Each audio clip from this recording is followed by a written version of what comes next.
Assalamu alaikum warahmatullahi wabarakatuh. Ashama harka fuune kamanti biraayis akkam jirtu. Arrabi video addaatiin dhufe.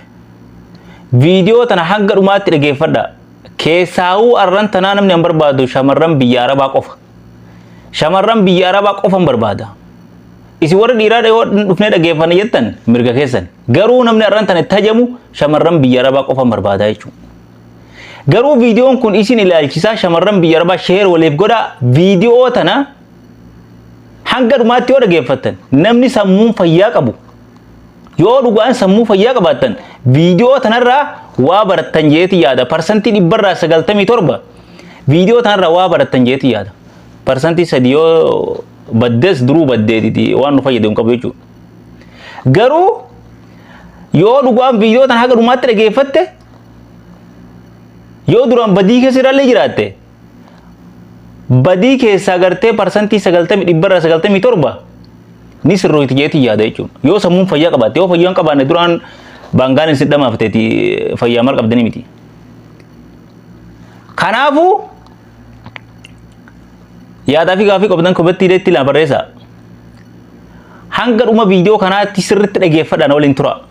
Hundi keessanuu sheer godha. Keessaa shamarran biyya Arabaatiin barbaadaa isin jeetiin jira. Viidiyoon kun isin ilaalchisaa isin fayyadaa jechuudha. Gorsa obboleessa keenya kana dhageeffanneeti anis achi booda waa xiqqoo waa isinitti dabala sirriitti dhageeffadha haga dhumaatti. Laas gogora obboleessa keessaa isin dabarsa. Iski dhaggeeffadhaame sagalee kana dhaggeeffadhaati maal akka ta'e tilmaama. Dhageeffadha. Akkuma maqaa ishee irraatii ibsu iyyuu akka waltiin ishee shaarmuxaa biyya Suudiidha. Mee dhaggeeffadhaa wanta isheen haasoftu. Dhugaa dubbachuudhaaf wanta shamarran si'anaa haasoftu wanta shamarran si'anaa onlaayinii irra baatee haasoftu shamarran si'anaa gaafan jedhu shamarran biyya Arabaati. Shamarran biyya keessaa akkasitti haasa'an. Safuu cabsanii hin haasa'an. Meemma yoo laaltanii feesbuukii irras dhaqaa lafa koomentii bilginnaa kan jiru shamarran biyya Arabaati. Dubbachuudhaaf. Kuni maqaa isin balleessuuf miti. Hunda keessan immoo miti gaafa akkas jedhusi hunda keessan miti garuu harka caaludha. Parsantiin 85 ol reading your mind. Parsantiin 85 ol baalagee addagee nama safuu gadhiistedha. Parsantii 15 namni kaayyoo isheef jiraattu. Ishee kaayyoo isheef jiraattu sababa jara kanaatii fi maal ta'uree maqaan isaanii wajjin badeera. Namni immoo silaas ilaalchi namaa parsantiin tokko yoo gadhee taate parsantiin 99 utuu gaarii ta'eyyuu gaarii 99 sana gateetu tokko ishee gadhee sana dhibbaan baay'isee sitti hima. Kan keessan immoo hammasin gadhummaa keessantu baay'atayyuu gatii ta'ee fi hunduma keessa walumaa galatti maqaa isin balleessa. Maaliif beektu akka carraan gaa'ilaa keessan cufaate balballi gaa'ilaa keessan akkatti cufaate akkatti namni isin tuffatu birrii keessan malee dhiirri biyya keessa kan inni isin barbaanneef ilaalcha hawaasaa keessatti utuma kanan arginu utuma sagalee keessa hin dhagayin utuma maalummaa keessa hin dhagayin ilaalcha gosa durdurirraati kaasee hawaasni maalitti isin beeka beektu akka baalagee taatanitti isin beeka akka maraatu taatanitti isin beeka arabni waan hin taane akkasinitti dibdee gadhee isin gootetti beeka gatii ta'ee fi hin tuffatamuudha bakka isin biyya keessa gaafa dhuftan tuffatamuudha kanaafi gaafachi baatan immoo safuu gadhiistu mee dhaggeeffadhaa mee sagalee kana booree walitti deebina dhaggeeffadhaa sitti.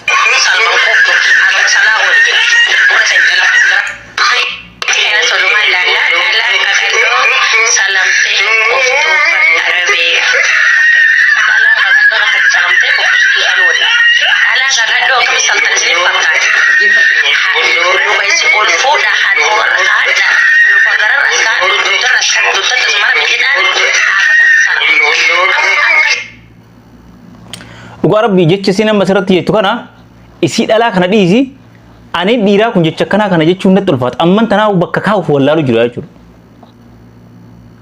Isii amma asirratti dubbattu kana dhiisi ani dhiiraa jecha kana gartee jechuun natti ulfaata. Dhageeffadhaa garumaatti.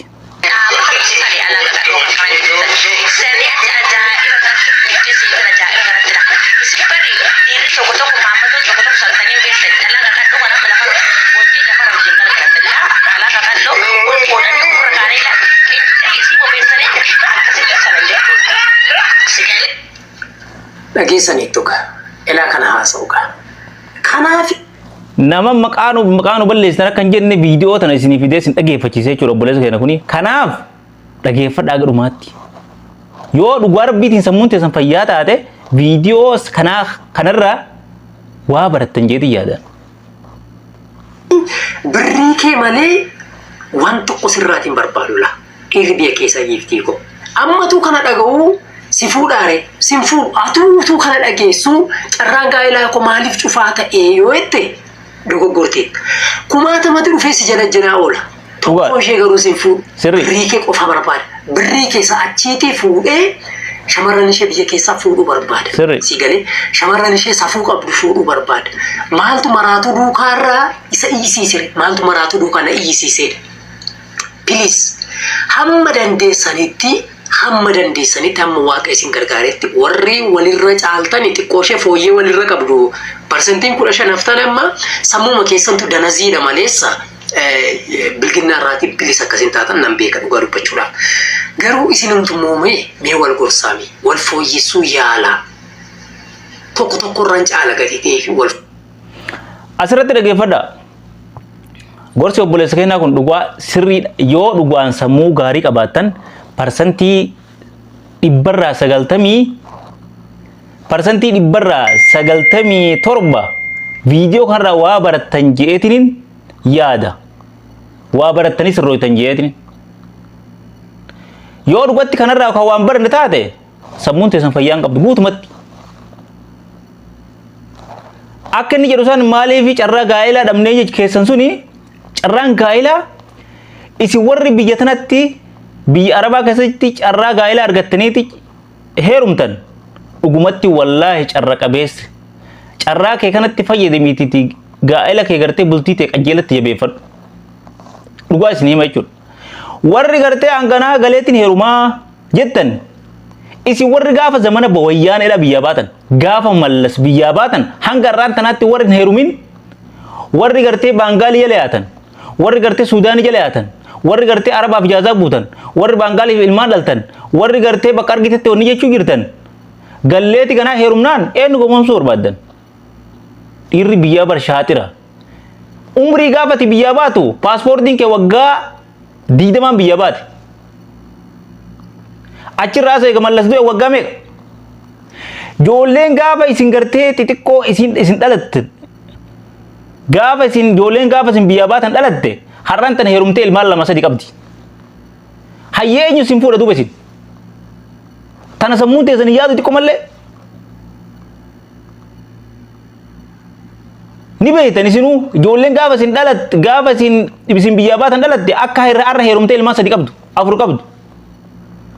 Eenyutti galtanii heerumuu deemtan eenyu gowwoomsuu deemtan yoo nama gartee jaartiin irraa duute ka jaartii 2-3 qabu itti heerumtan malee akka inni gartee nam tokko isin fuune ijoolleen biyya keessa isin fuune kana beekaa sammuu ta'e keessatti. Dhugaa rabbii ana amman tanaa'u nama hedduun beeka ka gartee bilginatti akkuma reefu obboleessa keenya jedhe kana uummata gartee baangaalii suudaanii jala deemu nama 100 waliin beekaa jechuudha. Hanga amma suudaanii jala jirtu jechuudha. Komentii jalatti wanni isaan barbaachisa. Kaasirraa hudduu raarsu. Inumaa bilginnatiin tun asirraa deemteeti biyya galuuf deemte jechuudha. Intala takka asirratti eenyu jettanii warra daamoo maal jettan takka.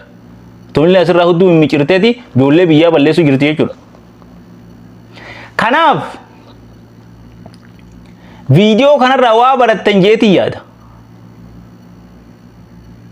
Yoo dhugaan sammuun teessan nagaa taate viidiyoo tana haga dhumaatti yoo dhageeffattan waa irraa bartan. Kanaaf ganaa biyya gallee heerumnaa warri jettanii bar rabbiin isin barammoo warra waggaa zamana wayyaanee biyyaa baatanii as jirtanii bar warra waggaa 30 keessa jirtanii jechuudha. Xiqqoo wani rabbi isin sattareen maali?